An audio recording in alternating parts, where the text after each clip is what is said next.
Next gen astro நேயர்கள் அனைவருக்கும் ஜோதிடர் ஜெய தமிழ்ச்செல்வனின் அன்பு வணக்கங்கள். மீனராசி வந்து இப்போ வந்து 2 வருஷமா வந்து கொஞ்சம் சரியில்லாத தன்மைகள் இருக்குது. ஏன் அப்படின்னா, முன்னாடி வந்து 2 வருஷத்துக்கு முன்னாடி விரய சனி நடந்திருக்குது. இப்போ வந்து ஜென்ம சனியில இருக்கிறீங்க.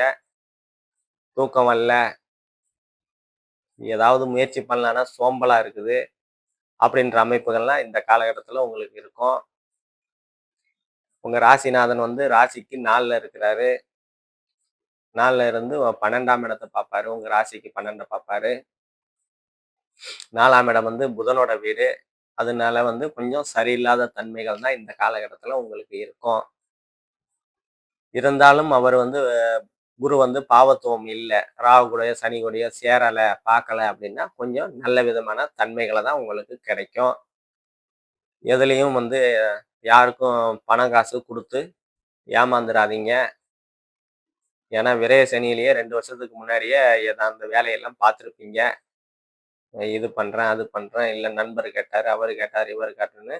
ஏன்னா விரய சனியில தன விரயங்கள் பண விரயங்கள் ஏற்பட்டு இருக்கும்.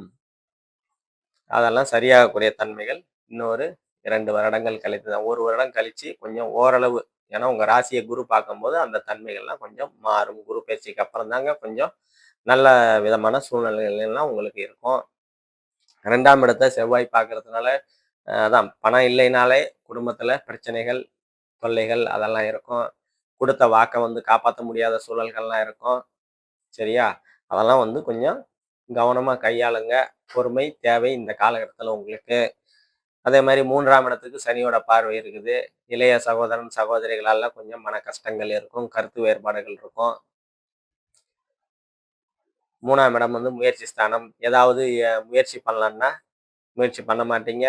இன்னொன்று எடுக்கிற முயற்சிகளும் சரியா வந்து உங்களுக்கு கை கொடுக்காத தன்மைகள்லாம் இருக்கும்.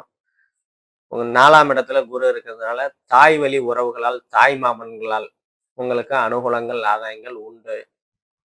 தாய் மாமன் வந்து ஹெல்ப் பண்ணுவாரு. தாய் வழி உறவுகளால வந்து ஆதாயங்கள் அனுகூலங்கள் உங்களுக்கு கண்டிப்பா இந்த காலகட்டத்தில் கிடைக்கக்கூடிய தன்மைகள் உண்டு. அதே மாதிரி 5ஆம் இடம் புத்திர பாக்கிய ஸ்தானம் சொல்லுவோம். பூர்வ ஜென்மம் புத்திர பாக்கியம் அப்படின்ற அமைப்பு சொல்லுவோம். அதிர்ஷ்ட ஸ்தானம் சொல்லுவோம். நல்ல சிந்தனைகள் சொல்லுவோம். அந்த அமைப்புகள்லாம் வந்து உங்களுக்கு நல்லா இருக்குது. குழந்தைகள் ரொம்ப நாளா வந்து குழந்தை இல்லை அப்படின்னு எதிர்பார்த்துக்கிட்டு இருக்கிறவங்களுக்குலாம் இந்த காலகட்டத்தில் கண்டிப்பா குழந்தைகள் பிறக்கக்கூடிய குரு குரு பகவான் கொடுக்கக்கூடிய ஒரு நல்ல தன்மைகள்லாம் இந்த காலகட்டத்தில் உண்டு.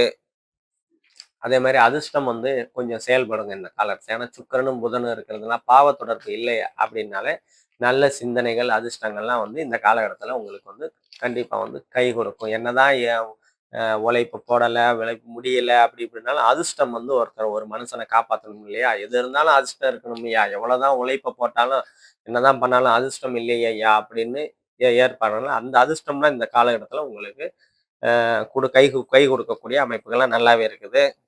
அதே மாதிரி உங்க 6ஆம் இடத்துல சூரியன் 6ஆம் அதிபதியாகி சூரியன் ராசிக்கு 6ஆம் அதிபதியாகி சூரியன் அங்கேயே இருக்கிறாரு. கொஞ்சம் உடல் உபாதைகள் கொடுக்கத்தான் செய்வாரு. இன்னும் கேதுவோட இணைஞ்சு கிரகணம் ஆகும்போது கொஞ்சம் வலுவாகவே உடல் உபாதைகள் இருக்கும். கவனமா இருங்க. உடல்நிலையில ஏதாவது பிரச்சனைகள் இருந்ததுன்னா உடனே மருத்துவரை அணுகி சரி பண்ணிக்கோங்க. அதே மாதிரி வேலைகள்ல சிறு சிறு பிரச்சனைகள் இருக்க தான் செய்யும். அதையும் கொஞ்சம் கவனமா கையாளுங்க.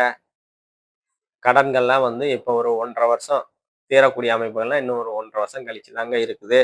அதே மாதிரி உங்க ராசிக்கு 7ஆம் இடத்துல செவ்வாய் இருக்கிறாரு. செவ்வாய் இருக்கிறது பிரச்சனை தான்.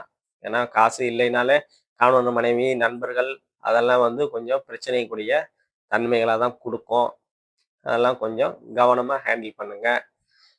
உங்க 8ஆம் இடத்தை வந்து குரு பார்க்குறாரு. அதனால வந்து 8ஆம் இடம்னா என்னங்க? திடீர் அதிர்ஷ்டம், திடீர் பணவரவு, தடை தாமதம் நீங்கக்கூடிய அமைப்புகள். திடீர் பணவரவு தனவரவுலாம் கண்டிப்பா இருக்கும். அதிர்ஷ்டம் நான் சொன்னேன் இல்லையா? 5ஆம் இடம் நல்லா இருக்குது. 8ஆம் இடம் 5ஆம் இடம் நல்லா இருந்தாலும் அதிர்ஷ்டம் இருந்தாலும் 8ஆம் இடம் திடீர் பணவரவு வரும் இல்லையா? அதெல்லாம் வந்து நல்லாவே இருக்குது. அதே மாதிரி தடை தாமதங்கள்லாம் கொஞ்சம் நீங்கக்கூடிய தன்மைகளை உங்க ராசிநாதனாகி 8ஆம் இடத்தை பார்க்கறதுனால தடை தாமதங்கள்லாம் நீக்க வைப்பாரு குரு பகவான். என்ன அப்படின்னா, திருமணத்துக்காக ரொம்ப நாளா பார்த்துக்கிட்டு இருக்கிறேன் அமையல அப்படின்ற அமைப்புகள்லாம் இப்போ வந்து கண்டிப்பா அமையக்கூடிய தன்மைகள் உண்டு. அதே மாதிரி 9ஆம் இடம் 9ஆம் இடம் இயல்பா இருக்குது. இயல்பா இருக்குதுன்னா, தந்தையால் அனுகூலங்கள், ஆதாயங்கள்லாம் வந்து உங்களுக்கு இந்த காலகட்டத்துல நல்லாவே இருக்கும். தந்தை வழி உறவுகளால் அனுகூலங்கள், ஆதாயங்கள் நல்லா இருக்கும். அதே மாதிரி அ பதவி உயர்வு பதவி உயர்வெல்லாம் இந்த காலகட்டத்துல உங்களுக்கு நல்ல விதமாவே செயல்படுங்க. அரசு துறையா இருந்தாலும் சரி, தனியார் துறையில இருந்தாலும் சரி. ரொம்ப நாளா வந்து பதவி உயர்வு கேட்டுக்கிட்டு இருக்கீங்க, அமையவே இல்ல. அதெல்லாம் வந்து இந்த காலகட்டத்துல கண்டிப்பா அமையக்கூடிய வாய்ப்புகள் நல்ல விதமாவே இருக்குது. அதே மாதிரி உங்க தொழில் ஸ்தானத்தை தொழில் ஸ்தானத்தை 10ஆம் இடத்தை வந்து குருவும் பார்க்குறாரு, சனி பகவானும் பார்க்கறதுனால தொழில் ஸ்தானம், ஜீவனஸ்தானம், கர்வஸ்தானம், கர்மஸ்தானம்னு சொல்லுவோம். தொழில்கள் வந்து கொஞ்சம் நல்லா போகக்கூடிய என்னதான் இருந்தாலும் குரு பகவானும் சுக்கிரனும் பார்க்கறதுனால தொழில்கள்லாம் வந்து நல்லா போகக்கூடிய தன்மைகள்லாம் வந்து இந்த காலகட்டத்தில் உண்டுங்க. அதே மாதிரி லாபஸ்தானம் நல்லாவே இருக்குது. 11ஆம் இடம் லாபஸ்தானம் வந்து நல்லாவே இருக்கு, இயல்பா இருக்குது. தனி புதன் பார்க்குறாரு, அதுக்கப்புறம் சுக்கிரனும் பார்ப்பாரு. அதனால வர வேண்டிய லாபங்கள் வந்து கண்டிப்பா வந்து உங்களுக்கு கை மேல கொடுக்கும். அதே மாதிரி மூத்த சகோதரம் 11ஆம் இடம் வந்து மூத்த சகோதர சகோதரிகளால் அனுகூலங்கள், ஆதாயங்கள் நல்லாவே இருக்கும். அதே மாதிரி மறுமணம், இளையதாரம்னு அந்த 11ஆம் இடத்தை சொல்லுவோம். முதல் திருமணம் வந்து சரியில்லாம இருந்துட்டு 2வது திருமணத்திற்காக தேடிக்கிட்டு இருக்கிற அமைப்புகள்லாம் வந்து இந்த காலகட்டத்தில் வந்து 2வது திருமணம் அமையக்கூடிய சூழல்கள்லாம் வந்து உங்களுக்கு நல்ல விதமாவே இருக்குது. அதே மாதிரி 12ஆம் இடத்துல ராகு பகவான் இருக்கிறாரு. ராகுன்னா தூக்கம் இல்லை அப்படின்ற அமைப்புகளை கொடுப்பார். ராகு எங்க இருந்தாலும் கெடுத்து பலன் கொடுக்கக்கூடிய அமைப்புகள் இருக்கு. ராகு பகவான் வந்து சுப தொடர்பு இல்லைன்னா ஒரு பலன் சரியா இருக்காத பலனா இருக்கும். நல்ல வேளை அந்த ராகு வந்து குருவோட பார்வையில இருக்கிறதுனால நல்லாவே இருக்கும். கொஞ்சம் தடை தாமதங்கள் படித்துட்டு அதுக்கப்புறம் சரியாகக்கூடிய தன்மைகள் உண்டு. என்ன அப்படின்னா, ஏற்றுமதி இறக்குமதி தொழில் பண்ணிக்கிட்டு இருக்கிறவங்க, ஓடிக்கொண்டே சுற்றி கொண்டே இருக்கிற தொழில் பண்ணிக்கிட்டு இருக்கிறவங்க, இன்னும் வாகனத்துல வந்து பொருட்கள் வச்சு வீதி வீதியா போய் விற்கக்கூடிய அமைப்புகள்லாம் இருக்கும்ல, அதான் ஓடிக்கொண்டே சுற்றி கொண்டே இருக்கிற